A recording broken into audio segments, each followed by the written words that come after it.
Hello बच्चों, good morning.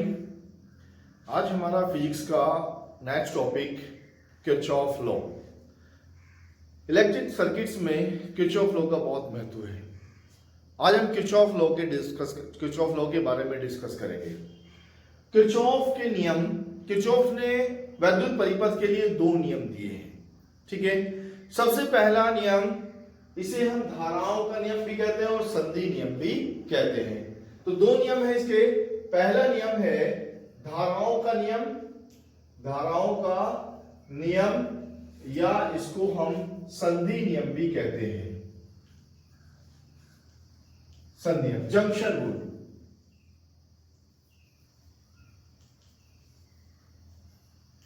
Junction rule, law of current, law of current, धाराओं का नियम। ठीक है, इन दोनों नाम से हम जानते हैं। ये क्या है, क्या कहता है नियम? देखिए, जब परिपथ में कई सारे तार जुड़ते हैं तो कोई संधि होती है, संधि पर कई सारे तार मिलते हैं, तो ये नियम ये कहता है कि उस संधि पर मिलने वाली धाराओं का बीजगणितीय योग शून्य होता है। किसी संधि पर मिलने वाली धाराओं का बीजगणितीय योग शून्य होता है, अर्थात sigma I is equal to zero. Sigma I is equal to zero. किसी भी संधि पर मिलने वाली, किसी परिपथ में किसी संधि पर मिलने वाली धाराओं का बीजगणितीय योग शून्य होता है। कैसे? देखिए, इसके लिए दिखाया, ये किसी संधि का, परिपथ की ये संधि है। ठीक है, यहां ओ पर, यहां से धारा I1 आ रही है, यहां से धारा I2 आ रही है, यहां इधर को I3, I4 और ये हो गया I5। ओके, अब यहां आप देख रहे हैं कि O पर हम संधि नियम लगा दें। जब संधि नियम लगाएंगे तो सिग्मा I बराबर क्या होगा? जीरो। सिग्मा I बराबर जीरो हो जाएगा। अब सिग्मा I बराबर जीरो का मतलब क्या है? बीजगणितीय योग zero. I1 plus I2 minus I3 minus I4 minus I5 बराबर जीरो। तो यह I1 plus I2 is equal to, इसको इधर ले जाएंगे तो ले जाएगा I3 plus I4 plus I5। यानी कि इस संधि पर आने वाली धाराओं का योग I1 प्लस I2 और जाने वाली धाराओं का योग I3 plus I4 plus I5 होता है। अतः ये नियम कहता है कि जितनी धारा आएंगी उतनी धाराएं आगे प्रवाहित होती हैं। अब देखिए, यहां धारा जितनी आ रही है तो इसका मतलब धारा आवेश प्रवाहित होता है, तो यानी आने वाला आवेश जाने वाले आवेश के बराबर होता है। तो ये आवेश संरक्षण को भी व्यक्त करता है। यानी कि किरचॉफ का पहला नियम आवेश संरक्षण को व्यक्त करता है। तो किरचॉफ का पहला नियम था। ओके, अब बात करते हैं किरचॉफ का दूसरा नियम। दूसरे नियम को हम लूप का नियम भी कहते हैं। दूसरे नियम को लूप नियम भी कहते हैं और वोल्टा का नियम भी कहते हैं। ठीक है, तो दूसरा नियम किरचॉफ का वोल्टा का नियम है या लूप नियम है?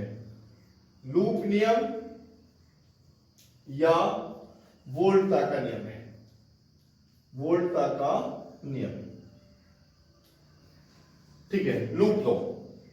इसको हम क्या कहते हैं? इसको हम लूप लॉ भी कहते हैं और वोल्टा का नियम भी कहते हैं। लूप लॉ और वोल्टेज लॉ। लूप लॉ और वोल्टेज लॉ, ये हम कहते हैं। इसको लूप का नियम या वोल्टेज का नियम भी कहते हैं। अब ये क्या कहता है नियम? ये नियम कहता है किसी परिपथ में, वो हमारा बंद परिपथ है, और बंद परिपथ के किसी बंद खंड में उसमें बहने वाली धाराओं और उनके संगत प्रतिरोध, यानी कि बहने वाली धाराओं और उनके संगत प्रतिरोधों के गुणनफल का बीजगणितीय योग उसमें लगी सेलों के विद्युत वाहक बलों के बीजगणितीय योग के बराबर होता है। अर्थात sigma E is equal to sigma I R के बराबर होता है। कुल सेलों का विद्युत वाहक बलों का बीजगणितीय योग, और ये हो गया उस बंद खंड में प्रतिरोध, संगत धारा और संगत प्रतिरोधों के गुणनफलों का बीजगणितीय योग के बराबर होता है। ओके, अब यहां से मैं आपको दिखाता हूं। देखिए ये हमारा बंद परिपथ है, उसमें ये हमारी सेलें जुड़ी है, एक सेल ये जुड़ी है, इसका विद्युत वाहक बल E1 ये हो गया, और यहां एक प्रतिरोध ये हमारा R1 जुड़ा है, यहां एक दूसरी सेल जुड़ी है, इसका विद्युत वाहक बल E2 हो गया, ठीक है, और यहां एक प्रतिरोध जुड़ा है हमारा R2, और यहां से हमने तीसरा प्रतिरोध इसमें जोड़ दिया R3। ये हमने सिंपल सा एक लिया है, ठीक है। अब यहां आप देख रहे हैं एक बंद परिपथ ये है और एक बंद परिपथ ये। ओके, यहां से धारा प्रवाहित होगी, इससे धारा सपोज लो ये सेल आपको I1 धारा दे रही है, ओके, और ये वाली सेल आपको I2 धारा दे रही है, ये धारा I2 दे रही है, ठीक है। अब यहां इस बिंदु पर हम लगाएंगे संधि नियम लगा देंगे पहला वाला, तो यहां से कुल धारा कितनी, I1 इधर से आई, I2 इधर से आई, तो धारा होगी I1 प्लस I2, तो इसमें कितनी प्रवाहित होगी, I1 प्लस I2 प्रवाहित होगी यहां पर, ठीक है। यहां से I1 प्लस I2 जाएगी, ओके, तो यहां से इस बिंदु पर I2 इधर, I1 इधर चली गई और I2 इधर चली गई, ओके, ये हमारा हो गया परिपथ। अब अगर हम इस बंद परिपथ 1 की बात करें, इस बंद की बात करें, और ये परिपथ हमारा 2, हम 2 की बात करें, पहले 1 की बात करते हैं। अब वहां कहना है कि कुल विद्युत वाहक, कुल संगत प्रतिरोध धारा, इसमें धारा कितनी है, I1, धारा कितनी है, I1। अब देखो एक चीज ध्यान रखना, अगर हम धारा की दिशा में जो प्रतिरोध का गुणनफल लेंगे वो पॉजिटिव, और धारा के विपरीत दिशा में जो लेंगे वो नेगेटिव होता है। तो अब हम यहां बात करें, यहां हमारा I1, ये हमारी I1 और ये कितना है, R1, तो यहां हो गया I1 इंटू R1, ठीक है। अब यहां से यूं चले, तो यहां अब हमारा हो गया, ध्यान रखना, यहां I2 इधर हो गया, हम ले रहे हैं ऐसे, और ये I2 इधर को है, तो विपरीत हो गया, तो इसलिए माइनस I2 इंटू R2, ठीक है, इज इक्वल टू, विद्युत वाहक बल में माइनस से प्लस की ओर जो लेते हैं वो पॉजिटिव, और प्लस से माइनस की ओर वो नेगेटिव।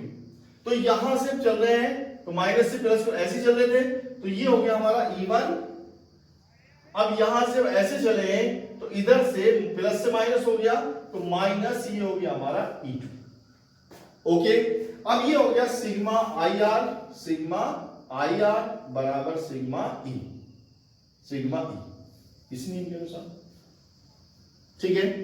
अब मैं इस वाले बात करें दूसरे वाले में यहां पर हमारा प्रतिरोध कितना है, R2, और धारा कितनी है, I2, तो हो जाएगा I2 इंटू R2, ओके। अब यहां से देखिए वही सेम धारा की, तो हो जाएगा plus I1 plus I2 into R2 is equal to, ठीक है। इसमें कितना लगा है, E2 के बराबर होगा, ओके। ये हमारा नियम होता है, तो ये sigma IR is equal to sigma E, ये हमारा किरचॉफ का दूसरा नियम होता है। और किरचॉफ का दूसरा नियम ऊर्जा संरक्षण को व्यक्त करता है। किरचॉफ का पहला नियम आवेश संरक्षण को व्यक्त करता है, और किरचॉफ का दूसरा नियम ऊर्जा संरक्षण को व्यक्त करता है, ओके। इसके बाद हम बात करते हैं व्हीटस्टोन सेतु क्या होता है, व्हीटस्टोन सेतु किसे कहते हैं, व्हीटस्टोन सेतु की जरूरत क्या है। हम किसी अज्ञात प्रतिरोध को ज्ञात करने के लिए, हमारे पास में कोई भी अज्ञात प्रतिरोध है, उसको ज्ञात करने के लिए हमें व्हीटस्टोन सेतु की आवश्यकता होती है, ठीक है। तो व्हीटस्टोन सेतु जो बनाया गया है वो अज्ञात प्रतिरोध को ज्ञात करने के लिए बनाया गया है। तो एक ऐसा अरेंजमेंट है, ऐसा संशोधन है, ऐसा संयोजन है जिसमें एक ये विशेष युक्ति वाला परिपथ है जिसमें हम अज्ञात प्रतिरोधों को ज्ञात करते हैं, ओके। अब देखिए इसमें क्या होता है, कैसे बनाते हैं व्हीटस्टोन सेतु, इसकी पहले रचना समझिए। इसमें 4 प्रतिरोध लेते हैं, 4 प्रतिरोधों को श्रेणी क्रम में जोड़कर चतुर्भुज बनाते हैं। 4 प्रतिरोध लिए, चारों को श्रेणी क्रम में जोड़ा और श्रेणी क्रम में जोड़कर हम चतुर्भुज बनाते हैं। देखिए ये हमारे 4 प्रतिरोध, एक प्रतिरोध लिया मैंने P, एक यहां से दूसरा प्रतिरोध मैंने लिया Q, ठीक है, एक तीसरा प्रतिरोध ये हो गया हमारा R और एक चौथा प्रतिरोध ये हो गया हमारा S। कितने प्रतिरोध हैं? 4। P, ये P, Q, R, S, 4 प्रतिरोधों को इनको श्रेणी क्रम में जोड़कर चतुर्भुज बना दिया हमने, ठीक है। अब चतुर्भुज के 2 विकर्ण हो गए, एक विकर्ण ये और एक विकर्ण ये हो गया हमारा। ओके, हमने इस वाले विकर्ण पर ये कुंजी लगा दी और यहां लगा दिया हमने धारामापी गैल्वेनोमीटर, ठीक है, धारामापी लगा दिया। तो ये धारामापी यहां बहने वाली उसको धारा को मापेगा और यहां हमने दूसरा विकर्ण ये बचा, ये विकर्ण बचा हमारा A, B और ये हो गया हमारा C और D, ठीक है। यहां से हमने इसमें देखिए यहां हमने दूसरे विकर्ण पर ये दूसरा सिरा यहां लगा दी हमने बैटरी और यहां लगा दी कुंजी K1 और ये कुंजी K2, ठीक है, माइनस प्लस।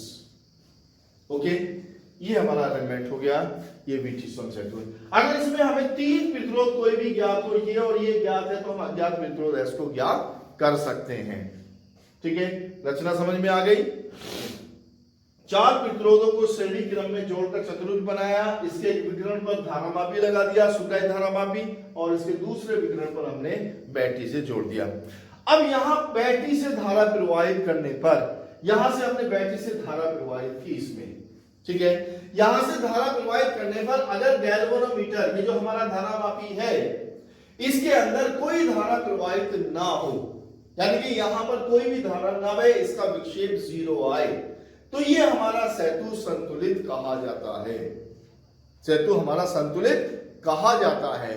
इस स्थिति में क्या होगा, जब सेतु संतुलित है तो संलग्न भुजाओं में लगे प्रतिरोधों का अनुपात बराबर होता है, अर्थात P अपॉन Q बराबर R upon S। P upon Q संलग्न में ही लगा बराबर R अपॉन S, या P अपॉन R बराबर Q अपॉन S, यही से आ जाता है, इसको इधर ले जाओ, या P अपॉन R बराबर Q अपॉन S, ये इधर आ गया, ये इधर आ गया, वहीं से आ जाता है। तो ये हमारा वेट, इसमें हमें 3 हमें ज्ञात है, तो चौथे को हम ज्ञात कर सकते हैं। ओके, अब देखिए इसकी उत्पत्ति कैसे करते हैं, इसको समझ लीजिए कैसे आता है ये, इसको थोड़ा सा मैं बता देता हूं। यहां से धारा I प्रवाहित हुई, ओके, यहां पर किरचॉफ का पहला नियम लग जाएगा, धाराओं का नियम, संधि नियम। तो यहां से धारा 2 भुजाओं में जा रही है, एक भुजा इधर और एक भुजा इधर। ये धारा सपोज करो I1 और इसमें धारा I2, तो यहां भी I1 और यहां I2 जाएगी, ठीक है। अब आप कह रहे हैं इसमें तो कोई धारा है नहीं, यहां से संधि बनाई गया तो 2 जगह, एक इधर को जा रही है इधर को, और यहां पर कोई धारा है नहीं क्योंकि यहां कोई विक्षेप नहीं है, संतुलित है, तो ये I1 धारा इसमें चली जाएगी, I1 और यहां से I1 आ जाएगी।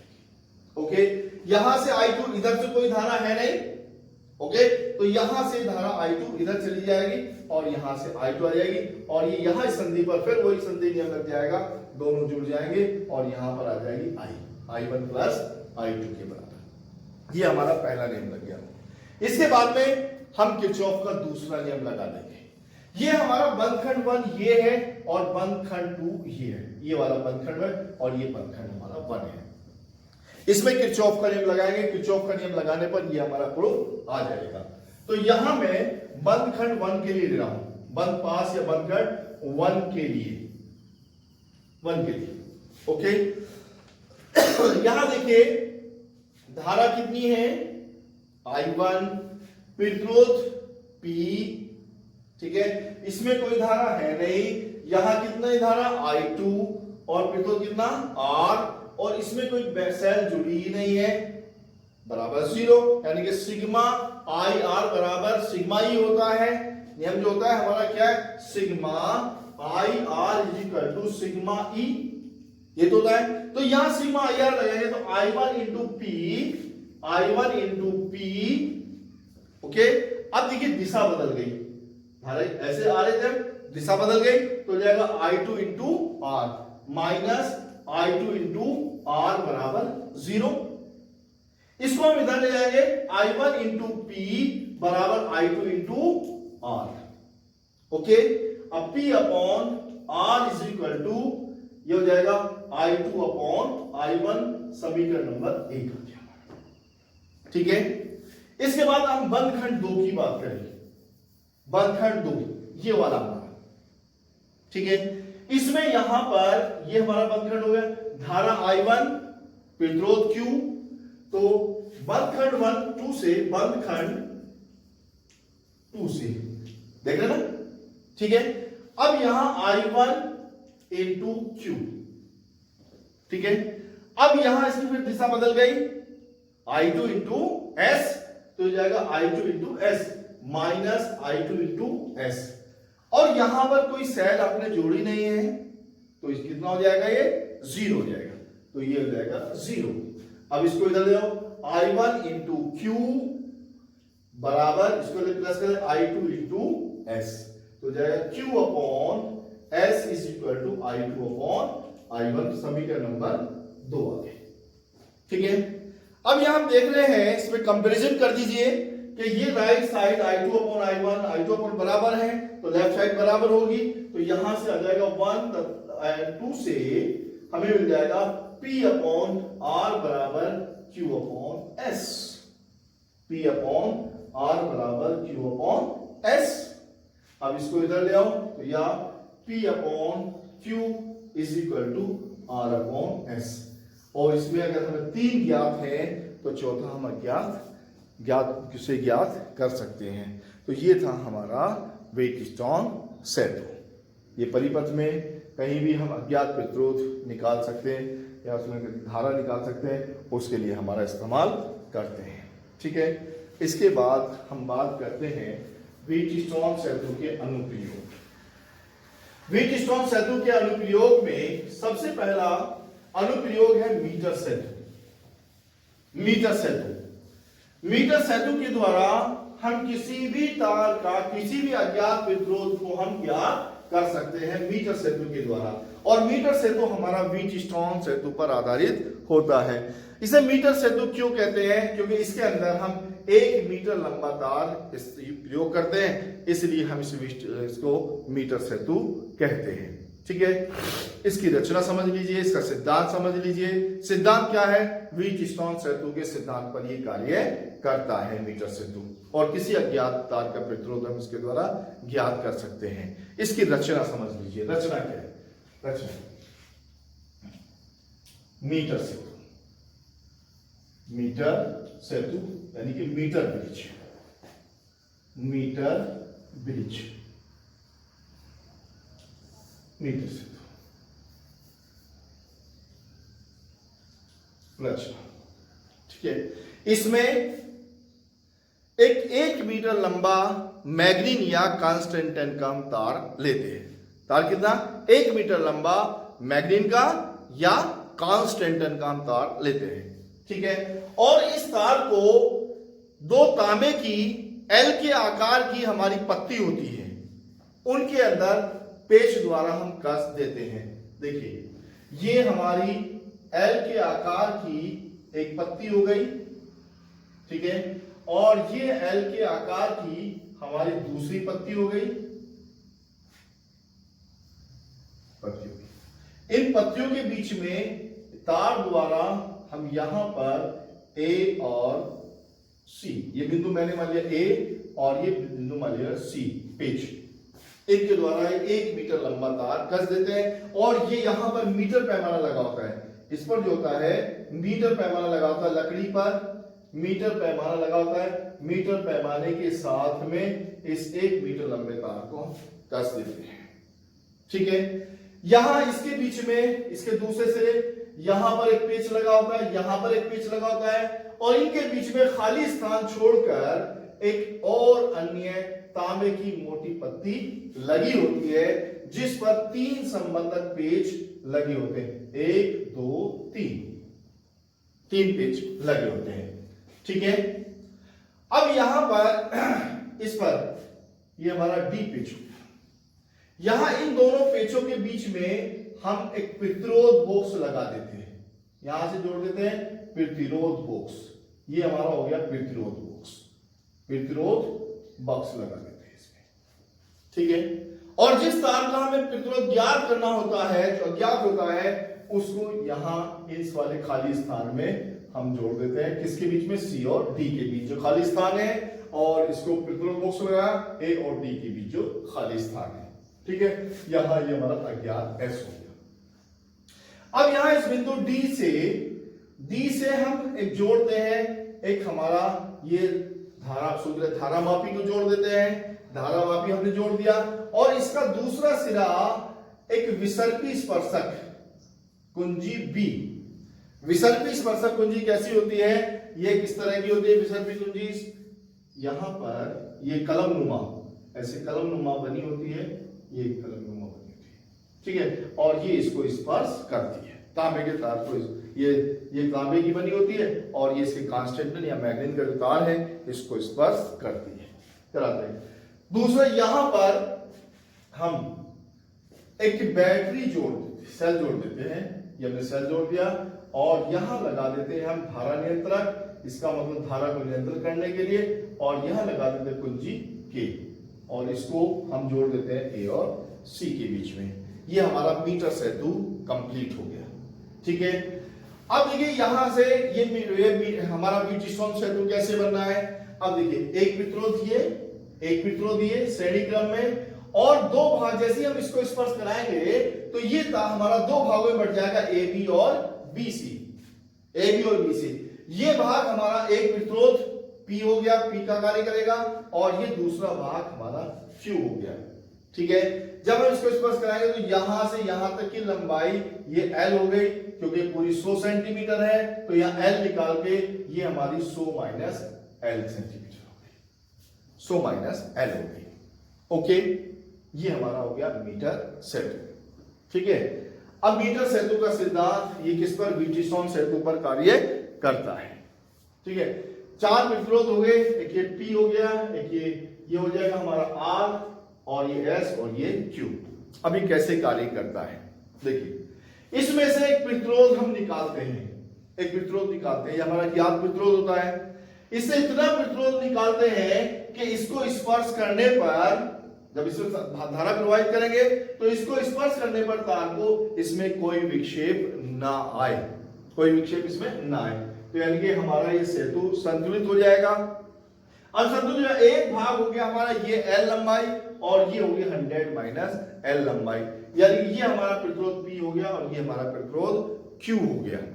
ठीक है, तो यहां से P अपॉन Q बराबर R अपॉन S हो जाएगा, P अपॉन Q बराबर R अपॉन S। अब हमारा P, सपोज लो एकांक लंबाई का प्रतिरोध स्मॉल r मान ले एकांक लंबाई का प्रतिरोध स्मॉल r है। ठीक है, अब ये हो गया L लंबाई, तो L लंबाई का प्रतिरोध क्या हो जाएगा, P बराबर L इंटू R, यानी कि जो लंबाई L है, ये L लंबाई का प्रतिरोध P है, और इसका एकांक लंबाई का प्रतिरोध हमने R लिया, तो L लंबाई का L से गुणा कर देंगे, तो यहां हो जाएगा P बराबर L इंटू R। तो अब ये 100 माइनस L बचा, तो यहां से Q बराबर हो जाएगा 100 माइनस L इंटू R। ये हमारे प्रतिरोध आ गए। अब व्हीटस्टोन सेतु का संतुलित अवस्था में P अपॉन Q बराबर R upon S, P upon Q बराबर R अपॉन S। तो यहां से S निकालना है आपको, तो S बराबर हो जाएगा S। ठीक है, तो यहां S बराबर इधर आ गया, Q ऊपर आ जाएगा, R into Q upon P।